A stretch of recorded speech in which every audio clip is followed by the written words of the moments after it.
Hello, I'm Jamie from Harper Therapy, and I am here with Tony today. And this month we're focused on couples and relationships.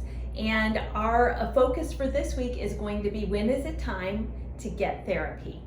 So one of the big things that happen here sometimes is we get that frantic call from a partner, what do you have available right now, today, within the next hour that I can come in and talk to somebody? And just generally speaking, it's too late. Yes, if we were to do a medical analogy, they're an ICU. Mm-hmm. I actually made the comment the other day, it's like the Flight for Life helicopters land, and it's like, this is absolutely critical life Mm-hmm. support. And ideally, it would be good if we actually get to meet with the couples before they get so critical that there's so much damage in that relationship. We're in for like major repair work. And also, Tony's given some excellent tips on things to look for within the context of our relationship, but also internally, because it takes two. And if one person is struggling, the relationship is struggling. Absolutely. Yeah. So one of the big things that I know historically I have done in relationships is breaking out the divorce word or breaking up word, or, I'm out of this, I don't want to be in this anymore. Unless you're really ready to commit to that, it's almost like when you're parenting a child and you say, like, all the parenting books tell you, don't make empty threats. Yes. No crying wolf. Right. Yeah. Exactly. It's the same thing in your relationship, in your marriage. You don't want to say something that you don't actually mean, because even though you might not mean it, it still hits that person in a certain way and can do some damage that is really hard to get back from. That's right. It disconnects us. And such a huge part of relationships, especially with a significant other, is about our connection. And so it's like you're taking an axe to that by using those words, those threats, whether it's aggressive, passive aggressive, whether you're trying to elicit a response. Any of those, none of them are healthy.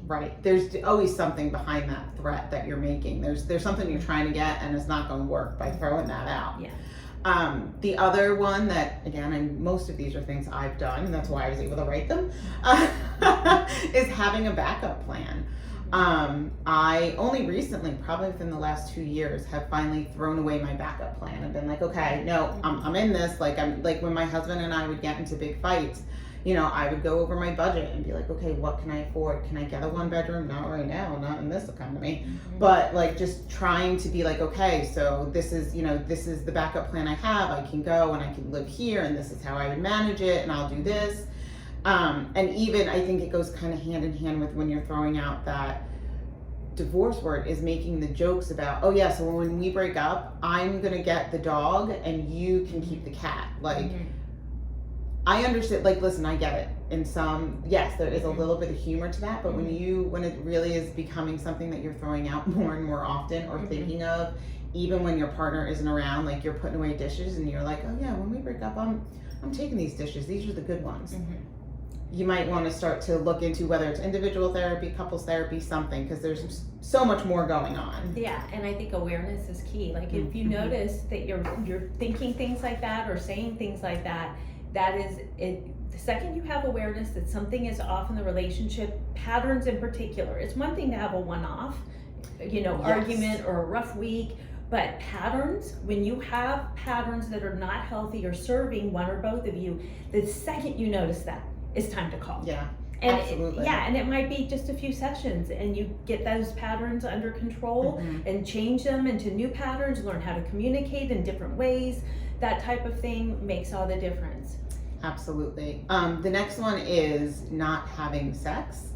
I don't know that I have to say a whole lot about this. I think, listen, I get it. When you're busy, when life happens, you might go some time without having sex, and I'm not going to be like, oh, there's a magic number of 5 days a week or 3 days. No, there's no magic number, but when you're disconnected and you're just avoiding sex.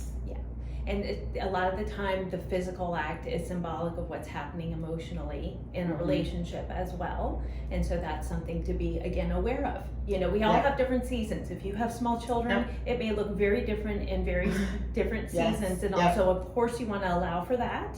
And but you also want to just be checking in with yourself and be aware if something feels off. in your relationship. And then the last three kind of, I feel like, are grouped together, because there's the just when you're more annoyed with your partner than you love them, where everything they do, where no matter what they do, they could do everything perfect in 48 hours and it's still not going to be enough. That might be something that it's like, hey, okay, you know, there's no redeeming right now. I'm not able to see it.